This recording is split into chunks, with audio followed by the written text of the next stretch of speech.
안녕하세요. 올해 31살이 된 평범한 여자입니다. 제 인생은 잔잔한 파도처럼 큰 굴곡이 없었는데요. 3년 전 남편을 만나며 집치만한 파도를 경험하게 되었답니다. 어떤 일이 있었는지 궁금하시면 꼭 끝까지 들어주세요.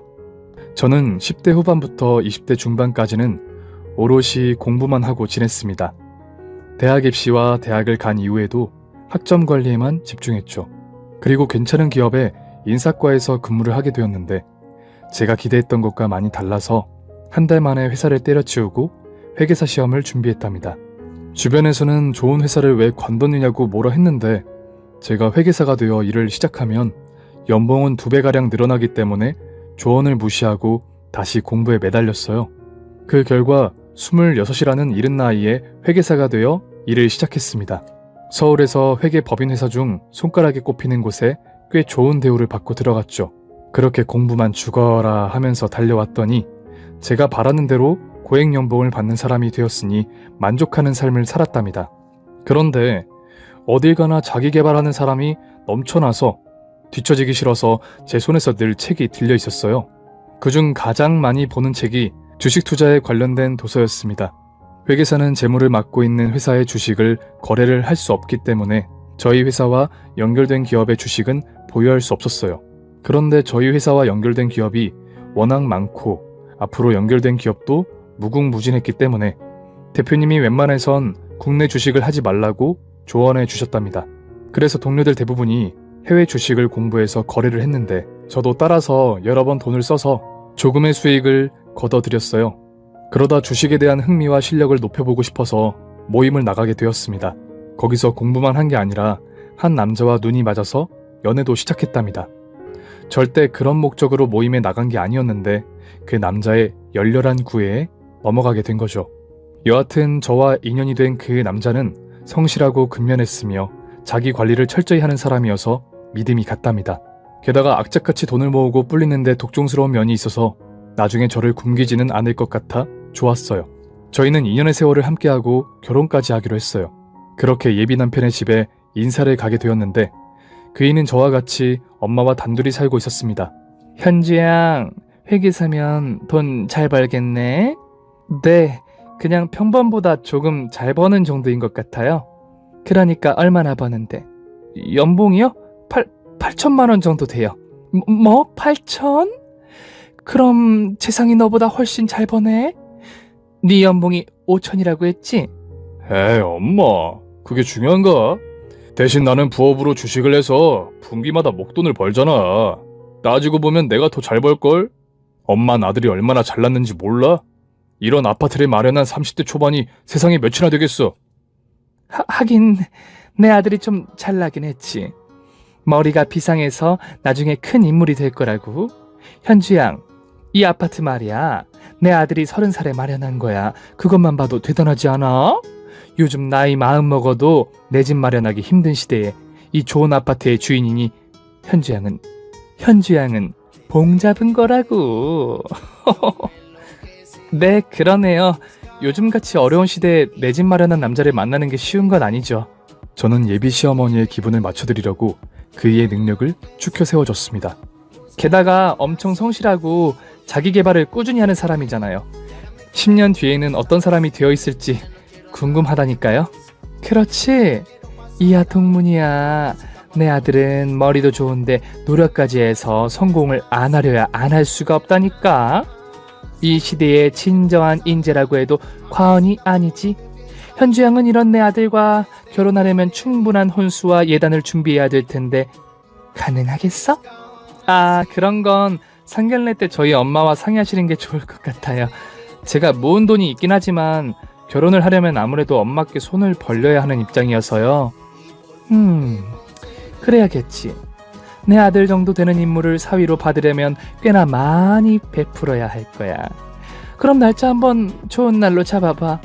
내 아들의 장모가 될 자격이 있는 사람인지 만나보면 알겠지. 그렇게 예비 시어머니는 재상씨 자랑을 엄청 하면서 상견례 날을 잡자고 했습니다. 그 집에 나와서 잠시 생각해봤는데 결혼하게 되면 시모와 부딪힐 일이 조금은 있을 것 같았어요. 당신의 아들이 이 세상 최고로 생각하는 분이니 제가 작은 실수를 하면 피곤해질 거라는 생각이 들었답니다. 그래도 재상 씨는 여러모로 괜찮은 면이 있어서 그 정도는 감수해야 한다고 생각했어요. 또 빨리 시집간 친구들의 말을 들어보면 시어머니들은 다 똑같다며 누굴 만나더라도 10월 드는 매한가지라며 마음 맞는 남자가 있으면 결혼하라고 일러주었답니다. 그 조언 덕에 고민은 금세 접어버리게 되었고 엄마와 시어머니를 모시고 결혼의 출발점인 상견례를 진행하게 되었습니다. 엄마와 예비 시어머니는 첫 만남부터 오묘한 기싸움을 하는 듯 보였어요. 안녕하세요. 30살에 10억대 아파트를 마련한 훌륭한 인재 재상이 엄마입니다. 아, 저는 강남의 60평대 아파트에서 비좁게 살고 있는 연봉 8천만 원 버는 현주 엄마예요. 네? 강남의 60평대요? 우리 재상이 처가로 적당하네요. 그 정도 수준이면 나쁘지 않군요. 나쁘지 않은 정도인가요? 그거 참 고맙네요. 그런데 아드님 집에 대출금은 하나도 끼어있지 않아요? 뭐 조금 있습니다. 그런데 내 아들 능력으로 금세 갚을 거예요. 아, 그럼 그 집이 은행 거라는 말씀이군요. 그건 그렇다 치고 재상이가 우리 애랑 결혼하면 신혼집으로 쓸 거죠? 그럼 재상이 어머님은 어디서 지내실 거죠? 저야 당연히 나가서 살아야죠. 숨겨둔 집이 있으니까 걱정 마세요. 아, 그래요. 저는 또 애들 신혼집에 얹혀 사실까봐 걱정이었거든요. 그런 일 없으니까 다음 이야기로 넘어가죠. 제 아들은 10억대 아파트가 준비되어 있으니 혼수와 인테리어를 맡아주세요. 강남 60평 사시는 분이니 그 정도는 누워서 떡 먹기죠? 인테리어도 저희 보고 하라고요? 신랑 쪽에서 집을 해오는 거니 당연히 인테리어도 해주셔야죠. 어머, 현주 어머님, 요즘은 인테리어도 혼수에 포함되는 거 모르세요? 쉽게 생각해서 우리는 털을 제공하고 신부는 그 안을 채우는 거잖아요. 저 엄마는 시어머니의 말도 안 되는 논리에 입을 닫아버렸습니다. 그런데 제가 엄마 무릎을 꼭콕 찌르며 그냥 해주라는 신호를 보내드렸어요. 이를 눈치챈 엄마는 그래요, 까짓 거 해드리죠 라고 대답했답니다. 그럼 인테리어는 제가 아는 곳에 맡겨도 되죠? 요즘 잘 나가는 취향으로다가 고를 테니까 저한테 맡겨주세요. 애들이 살 집인데 애들이 골라야지요. 괜히 재상이 어머님이 나섰다가 마음에 들지 않으면 어떡해요? 걱정 마세요. 기품 있고 세련되게 할 거니까 믿어보세요. 현주야, 나 믿지? 믿음이 가지 않았지만 제가 인테리어에 크게 관심도 없었고 인테리어 업자가 알아서 잘 해주겠거니 하고 대답했습니다. 아, 네, 어머님이 예쁘게 꾸며주세요. 그래, 그럼 다음 이야기로 넘어가죠. 잠깐만 있어보자. 내가 적어놓은 혼수 리스트가 어디 있지? 분명히 가방에 넣어뒀는데, 아, 여기 있다. 현주 어머님, 제가 자잘한 것만 적어놨으니까 부담되진 않을 겁니다. 여기 적힌 대로만 준비해주세요. 엄마는 종이를 펼치자 저도 시선이 거기로 내려가서 보았는데 시어머니가 적어놓은 혼수와 예단은 가히 충격적이었습니다.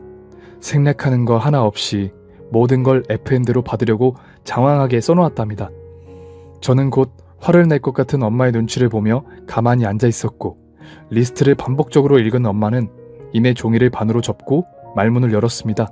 이걸 전부 다 받으시겠다고요? 누가 보면 판사나 의사 사위 보는 줄 알겠네요. 밍크의 외제차? 이거 진심이세요? 그 정도는 약과죠. 더 쓰려고 했는데 제가 양보해서 그만큼만 요구한 거라고요. 그러자 엄마는 리스트가 적힌 종이를 갈기갈기 찢어서 테이블에 던졌습니다. 재상 어머님, 아무래도 우리 딸은 그쪽 집안과 인연이 아닌가 봅니다. 거기 적힌 호수품을 모두 마련해줄 며느리감을 다시 찾으세요. 어머머, 교양업계 이게 무슨 짓이에요? 그리고 10억짜리 아파트에 들어와 살려면 그 정도는 기본이라고요. 현주 어머님이 세상 물정을 몰라도 한참을 모르네. 난 아쉬울 거 없으니까 이 결혼 관둡시다. 두 분의 말씀이 끝나자 재상씨가 자리에서 일어나서 문 앞으로 다가가서 말했습니다. 잠시만요. 우리 평화적으로 해결하도록 해요, 어머님. 이렇게 가시러 가면 어떡해요. 그리고 엄마, 나랑 상의 없이 무슨 리스트를 쓴 거야? 결혼은 내가 하는 거지 엄마가 하는 게 아니잖아. 나 현주랑 무조건 결혼할 거니까 혼수고 예단이고 다 간단하게 해줘. 저 역시 자리를 박차고 나가려는 엄마의 팔을 붙잡고 말했습니다. 엄마, 감정적으로 움직이지 마. 다시 이야기하면 되니까 잘 협의해보자, 응? 그러자 엄마가 저만 들리는 목소리로 너 이 결혼 꼭 해야겠니? 세상에 남자는 많아. 지금이라도 다시 생각해봐. 하고 읊조리셨습니다. 그래서 저도 낮은 음성으로 엄마, 재상씨는 좋은 사람이야. 나 꼭 이 결혼하고 싶어. 대신 엄마가 걱정하지 않도록 혼인신고는 2년 뒤에 할게. 라고 부탁의 말을 전해드렸습니다. 흥분을 가라앉힌 엄마는 다시 자리에 앉으셨고 시어머니도 자기 잘못을 알았는지 제가 리스트를 과분하게 쓴 것 같군요. 미안합니다. 다시 작성해서 드릴게요. 라고 말씀하셨어요. 그래서 어색한 분위기로 결혼식 날짜를 잡고 리스트보다 줄인 혼수 이야기를 나누었답니다. 시어머니의 요구가 줄긴 했는데 그닥 많이 줄지 않아서 끝까지 엄마의 기분이 좋지 않았죠. 하지만 제가 진심으로 재상씨와 결혼하고 싶어하는 걸 아셔서 시어머니의 요구를 받아들이기로 하셨어요. 나중에 집에 와서 엄마와 다시 대화를 나누었는데 엄마는 이 결혼을 찬성도 반대도 하지 않는다고 하셨습니다. 사람은 살아보고 겪어봐야 하는 게 맞는다며 혼인신고를 하지 않고 평생의 동반자인지 아닌지를 판단하라고 조언해 주셨어요. 이틀 뒤부터 재상씨의 집이자 저의 신혼집이 될 아파트에 인테리어 공사가 시작되었습니다. 엄마가 한 발 물러나서 인테리어 비용을 내주셨죠. 그리고 저희 커플이 혼수를 보러 가려는데 예상치 못한 일이 생겼답니다. 얘들아, 너희들 혼수는 내가 골라주마. 그러니까 나도 같이 가자. 네, 어머님도요? 아무리 그래도 저희 부부가 쓸 물건을 고르는 건데. 그러게 엄마, 그냥 우리끼리 갈게. 예, 니들이 쓰는 거니까 특별히 봐준다는 거야. 지성이 너 엄마 말 잘 들으면 자다가도 떡이 나오는 거 알아 몰라? 네가 이렇게 잘 큰 것도 다 이 엄마 말을 듣고 자라서 그런 거라고. 하긴 엄마가 센스가 좀 있긴 하지. 그럼 엄마도 같이 가자. 현주야 괜찮지? 눈치 없는 남편이 그렇게 말하는 바람에 마지못해 알겠어. 어머님 같이 가요. 라고 대답했네요. 그렇게 시어머니는 고집을 부리며 저희를 따라 나섰답니다. 처음으로 세탁기를 고르러 갔는데 저희는 드럼 세탁기를 보는 반면 시어머니는 통돌이 세탁기 중 가장 큰 것들로만 보셨어요. 어머님, 저희는 둘이 사는 거니까 이렇게 큰 세탁기는 필요 없어요. 드럼 세탁기가 자리도 크게 차지하지 않고 건조까지 다 되어서 나와서 편하기도 하고요. 네가 살림에 대해 뭘 알아. 세탁기는 무조건 통돌이로 해야 때가 잘 빠져. 그리고 빨래에 넣는 게 귀찮다는 듯이 말하는 걸 보니 너 나한테 살림을 배워야 할 것 같다. 아니 어머님, 저는 그만큼 편리한 세탁기를 사는 게 낫다고 말씀드리는 거예요. 됐다, 내 말대로 해. 그리고 색깔은 남색으로 해라. 그래야 오래 써도 변색이 안 돼. 시어머니는 고집과 아집으로 자기 멋대로 가전제품을 골랐습니다. 세탁기에 이어서 냉장고와 텔레비전을 고르셨는데 역시나 제 취향과는 한참 먼 제품들이었어요. 하나같이 때가 안 타는 걸 사야 한다며 우중충한 색깔의 물건만 선택하셨습니다. 제가 싫어하는 내색을 비췄는데도 무시하고 당신의 뜻대로 따르라고 하셨답니다. 다음날 가구를 고르러 갔을 때도 따라오셔서 90년대에나 썼을 법한 올드하고 칙칙한 가구들로 계약을 했네요. 재상씨에게 이건 아닌 것 같다고 말해봤는데 자기도 시어머니의 고집을 꺾는 건 어렵다며 그냥 몇 년 쓰고 다시 자기 돈으로 바꿔주겠다고 저를 달랬습니다. 결국 이러지도 저러지도 못해서 시어머니가 하라는 대로 혼수를 채우게 되었어요. 그런 모든 준비가 끝나고 결혼식 날이 다가왔습니다. 다행히 웨딩드레스는 제 마음에 드는 걸 골라서 아름다움을 뽐낼 준비를 했답니다. 신부 대기실에서 친구들과 지인들에게 축하를 받으며 행복한 미소를 짓고 있는데 잠시 후 촌스러운 노란 한복과 백설기처럼 떡칠한 얼굴에 누군가가 들어왔어요. 제 친구들은 시어머니의 몰골과 옷차림을 보고 입을 틀어막으며 웃다가 도망치듯 나갔습니다. 넌 드레스가 이게 뭐니? 내가 골라준 거 입었으면 훨씬 더 예뻤을 텐데. 나 봐라, 이 병아리 컨셉의 한복 죽이지 않냐? 축하하러 온 아객들이 죄다 나를 보느라 넋을 잃었다니까? 모르는 사람이 보면 오늘의 신부는 네가 아니라 난 줄 알겠다고. 하여튼 넌 내 안목을 따라오려면 멀었어. 아, 네네, 그럼요. 제가 아직 인생을 덜 살았으니 어머님을 어떻게 쫓아가겠어요. 뱀새가 황새 쫓아가다가 가랑이 찢어진다고 하잖아요. 어쨌든 어머님, 오늘 정말 예쁘세요. 그리고 속으로 시어머니 흉을 엄청 봤습니다. 저런 창피한 한복 차림과 화장으로 혼주석에 앉아 계실 생각을 하니 쪽팔림이 절로 밀려왔네요. 그래도 결혼식은 아무 일 없이 무사히 끝나게 되었고 남편이 된 재상씨와 발리로 신혼여행을 떠났답니다. 일주일간의 행복하고 달콤한 여행을 마치고 신혼집에 들어갔는데 예기치 못한 상황이 닥쳐 있었어요. 어머님, 여긴 어떻게... 엄마 왔어? 청소해주러 온 거야? 저는 남편을 돌아보며 인상을 찌푸렸습니다. 이게 뭐야, 신혼집에 이렇게 막 들어오시면 어떡해. 에이, 오늘 우리가 돌아온다고 청소하러 오신 거야. 걱정하지 마. 그러자 시어머니가 다 들린다 새끼. 너 시애미가 온 게 못마땅한 줄 알겠는데 그렇게 티를 내면 섭섭하다. 나는 니들이 깨끗한 집을 맞이하길 바래서 바쁜 시간을 쪼개서 온 거라고. 그리고 온 김에 너한테 살림 좀 가르쳐주면 좋지 않겠어? 하며 짜증 섞인 목소리로 말씀하셨어요. 그래도 저는 선을 그어야겠다 싶어서 사과하지 않고 다음부터는 연락을 하고 오시는 게 좋겠다고 했습니다. 그때 시어머니 표정이 얼마나 무섭던지 이 결혼을 잘한 건가 싶은 생각이 절로 들었어요. 다행히 그날 이후로 시어머니는 저희 신혼집에 거의 방문하지 않으셨고 오시더라도 꼭 전화나 문자를 주시고 오셨답니다. 그리고 저와 남편의 신혼생활은 그야말로 달달하고 행복한 시간들의 연속이었어요. 남편은 연애 때보다 저에게 많은 사랑을 주었고 제 말 한마디면 모두 다 들어주었습니다. 그런 와중에 회사에서 신혼인 저에게 일주일 출장을 보내겠다고 통보를 하더군요. 저는 꼭 제가 가야 하느냐고 따지듯 물었더니 기업 관계자들이 회계사 중 저를 지목해서 어쩔 수 없다며 제 능력이 출중해서 이렇게 된 거니 좋게 생각하고 다녀오라고 일렀답니다. 그 말을 들으니 안 갈 수가 없어서 남편과의 신혼생활을 일주일 동안 접어두고 출장을 떠나게 되었습니다. 자기야, 꼭 가야 해? 그럼 나도 따라갈까? 회사에 일주일 휴가 내고 말이야. 됐어. 괜히 미운 털 박힐 짓 하지 말고 얌전히 있어. 일주일 금방 가니까 나 보고 싶어도 꾹 참고 있으라고. 자기 없는 일주일은 나에게 1년과 같아. 그리고 청살 없는 감옥에 갇힌 것과 다르지 않다고. 또 오바한다. 아니지, 내가 당신의 그 멘트에 홀랑 넘어가서 결혼까지 하게 됐지.